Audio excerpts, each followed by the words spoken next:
Bayangkan sebuah dunia tanpa rumah sakit modern, tanpa obat yang menyelamatkan jutaan nyawa, tanpa ilmu kedokteran yang kita kenal hari ini. Namun lebih dari 1000 tahun yang lalu, di tengah peradaban Islam yang gemilang, lahirlah seorang jenius yang mengubah sejarah dunia. Seorang ilmuwan, filsuf, dan dokter legendaris yang dikenal sebagai bapak kedokteran modern. Karyanya menjadi rujukan selama berabad-abad, bahkan di universitas-universitas Eropa. Ini adalah kisah tentang kecerdasan, ketekunan, dan iman. Kisah seorang anak yang mengejar ilmu hingga menerangi dunia. Dan seorang ilmuwan yang menulis ensiklopedia medis yang menjadi rujukan dunia selama lebih dari 600 tahun. Dialah Ibnu Sina, sang jenius dari dunia Islam yang dikenal di Barat sebagai Avicenna. Namanya terukir dalam sejarah sebagai bapak kedokteran modern.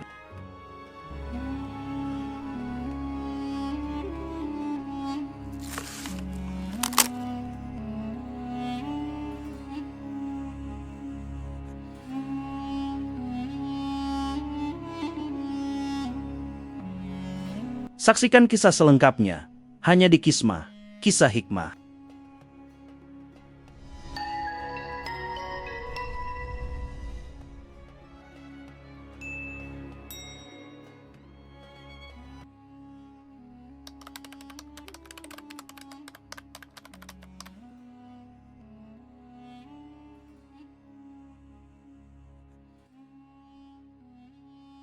Masa kecil Ibnu Sina di Bukhara. Ibnu Sina lahir pada tahun 980 Masehi di Afshana, dekat Bukhara, wilayah yang kini menjadi bagian dari Uzbekistan. Sejak kecil, ia menunjukkan kecerdasan luar biasa. Pada usia 10 tahun, ia telah menghafal Al-Quran. Ia mempelajari matematika, logika, sastra, dan filsafat dengan cepat melampaui teman-teman sebayanya. Ayahnya bernama Abdullah, seorang pejabat pemerintahan yang berwawasan luas dan mencintai ilmu pengetahuan. Ibunya, Sitara, dikenal sebagai sosok yang lembut dan penuh perhatian. Lingkungan keluarga yang intelektual ini menjadi fondasi bagi perkembangan kecerdasannya. Ayahnya menghadirkan guru-guru terbaik, tetapi tak lama kemudian, sang murid melampaui para gurunya.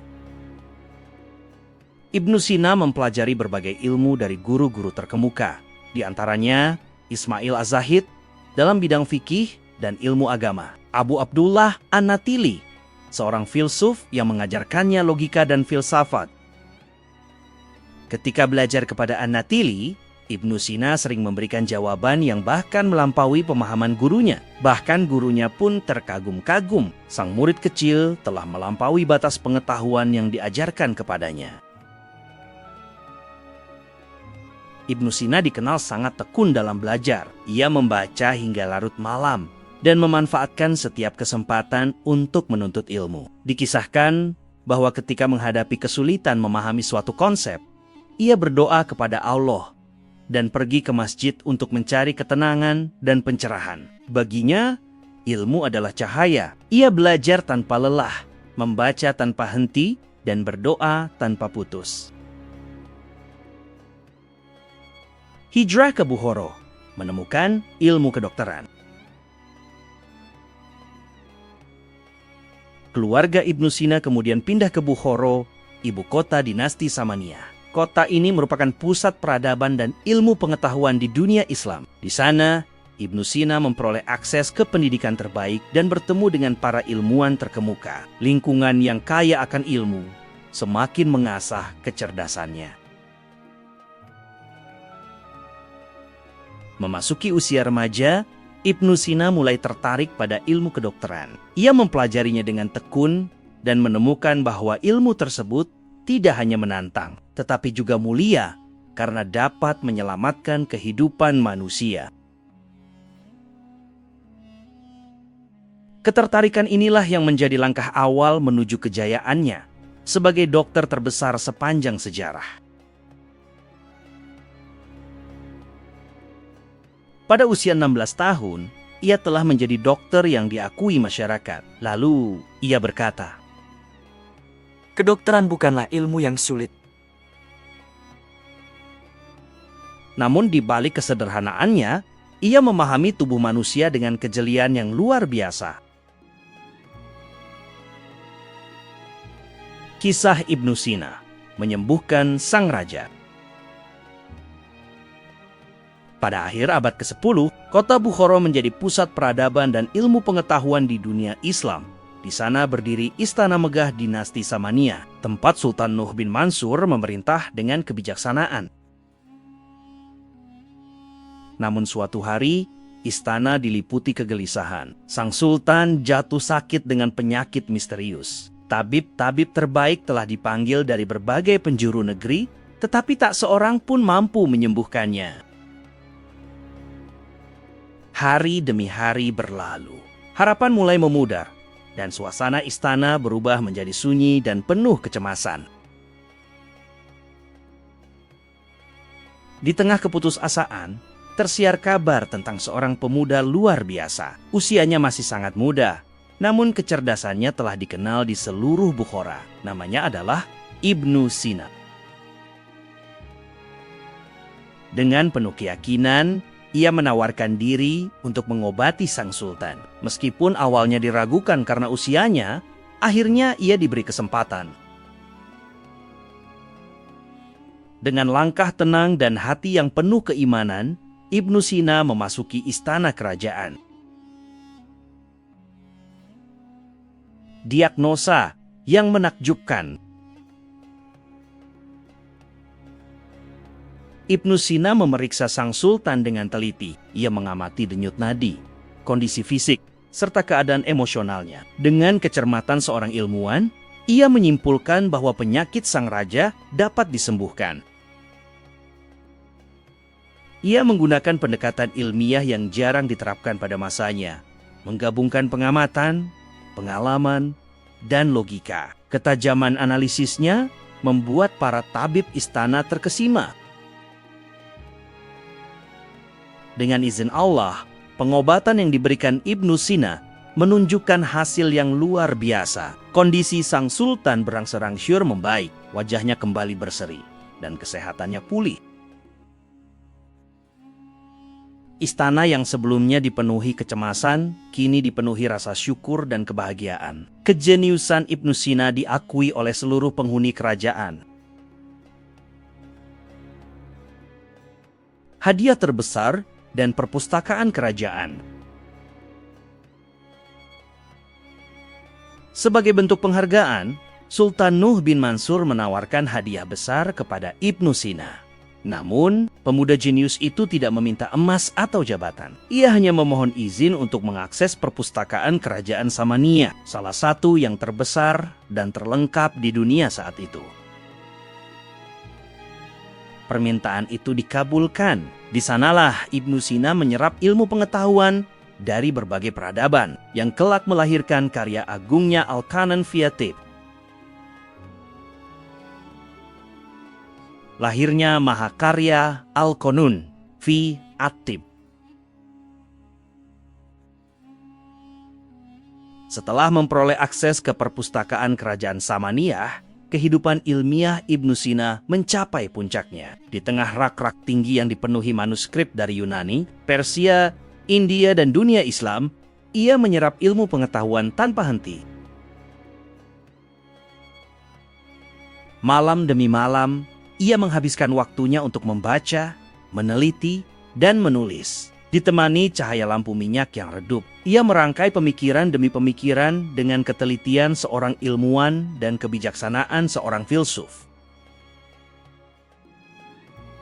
Dari ketekunan dan kejeniusannya, lahirlah sebuah karya agung yang mengubah sejarah dunia kedokteran Al-Qanun fi At-Tib, yang di Barat dikenal sebagai The Canon of Medicine. Kitab ini bukan sekadar buku, melainkan ensiklopedia medis yang komprehensif. Di dalamnya, Ibnu Sina menyusun pengetahuan kedokteran secara sistematis dan ilmiah, menjadikannya sebagai rujukan utama selama berabad-abad. Ia membagi karya besarnya ke dalam 5 bagian utama. 1. Prinsip dasar kedokteran, membahas teori kesehatan, anatomi, dan keseimbangan tubuh. 2. Daftar obat-obatan, menguraikan ratusan jenis tanaman dan mineral sebagai obat. 3. Penyakit organ tubuh, menjelaskan diagnosis dan pengobatan secara rinci. 4. Penyakit umum, mengkaji penyakit menular, demam, dan gangguan sistemik. 5. Farmakologi dan resep medis, menyajikan formula obat yang digunakan oleh para tabib. Melalui karya ini, Ibnu Sina memperkenalkan metode diagnosis berbasis observasi, eksperimen, dan logika. Ia menekankan pentingnya kebersihan, karantina, serta pendekatan ilmiah dalam pengobatan, prinsip yang masih digunakan hingga kini.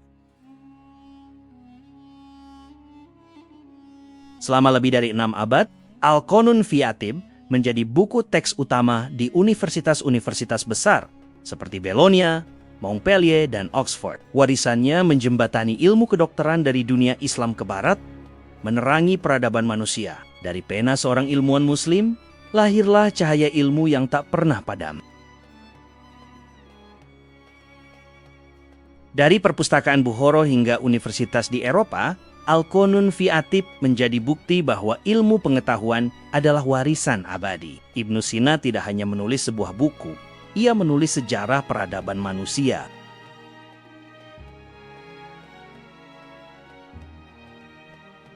Ujian dan pengasingan Ibnu Sina.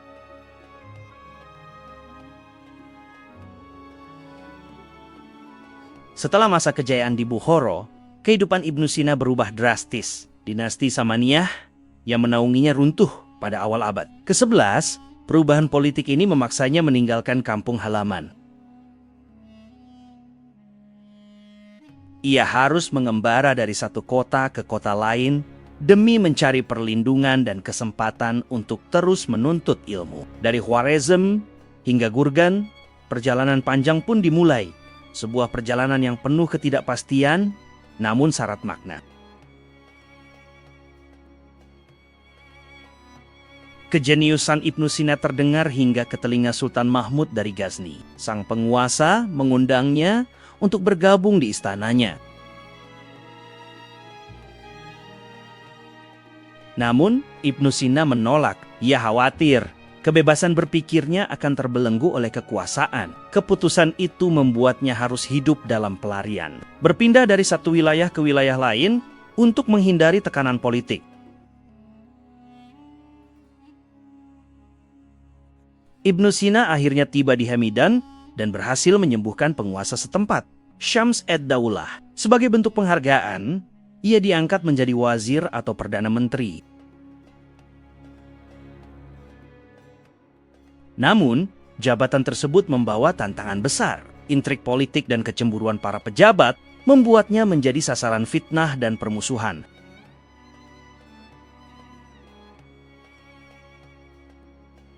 Tekanan politik memuncak ketika para musuhnya berhasil menjatuhkannya. Ibnu Sina dipenjara dan dipaksa hidup dalam keterbatasan.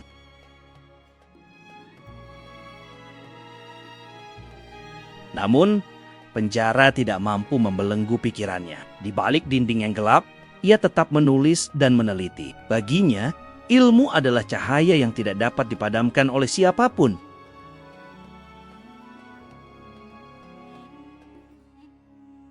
Melarikan diri menuju Isfahan.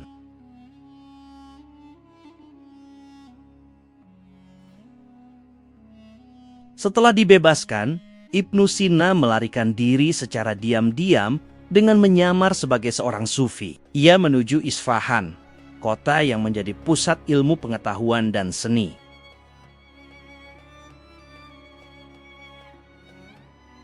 Di sana, ia disambut oleh penguasa yang menghargai ilmu dan memberinya perlindungan untuk melanjutkan karyanya.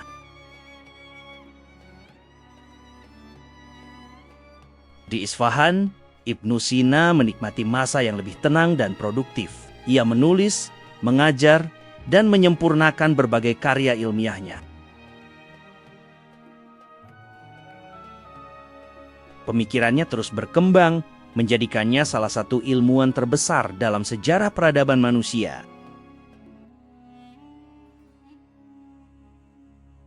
Ujian dan pengasingan tidak melemahkan Ibnu Sina. Justru dari penderitaan itu lahir keteguhan, kebijaksanaan, dan karya-karya abadi. Ia membuktikan bahwa kecintaan terhadap ilmu lebih kuat daripada kekuasaan dan kesulitan hidup.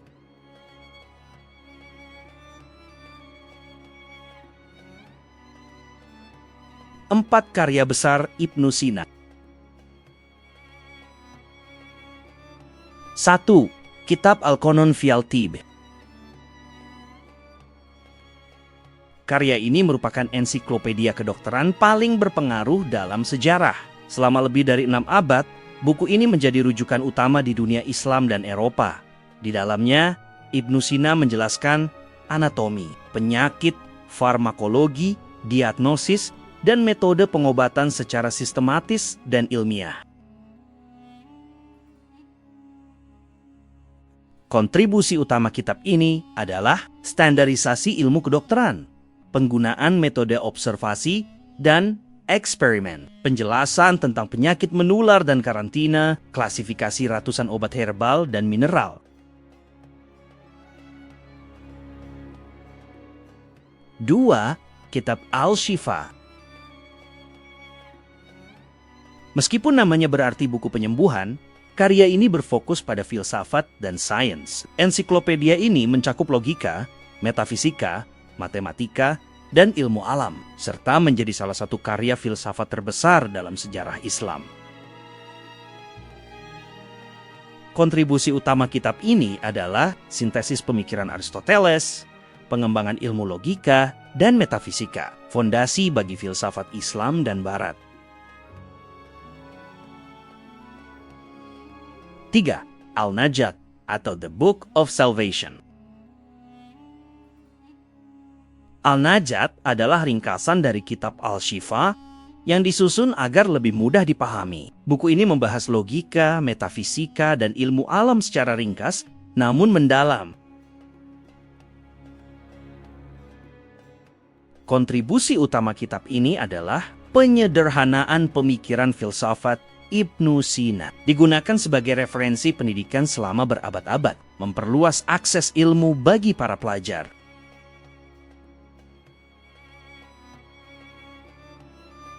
4. Al-Isyarat wa Al-Tanbihat atau isyarat dan peringatan. Karya ini dianggap sebagai tulisan filsafat Ibnu Sina yang paling matang dan mendalam. Isinya membahas logika, metafisika, dan tasawuf secara filosofis. Kontribusi utama kitab ini adalah menyatukan rasio dan spiritualitas, menjadi rujukan utama dalam tradisi filsafat Islam. Banyak dikomentari oleh ulama besar setelahnya. Kisah Ibnu Sina mengajarkan kita bahwa setiap ujian adalah jalan menuju kebijaksanaan. Penjara tidak mampu membelenggu pikirannya, dan pengasingan tidak mampu memadamkan cahayanya. Dengan ketekunan dan keimanan, ia mengubah penderitaan menjadi warisan ilmu yang menerangi dunia hingga hari ini. Jadikan kisah ini sebagai inspirasi untuk terus belajar, berkarya, dan berjuang demi masa depan yang lebih baik. Jika video ini bermanfaat buat kamu, silakan klik like dan subscribe. Jangan lupa tinggalkan komentar.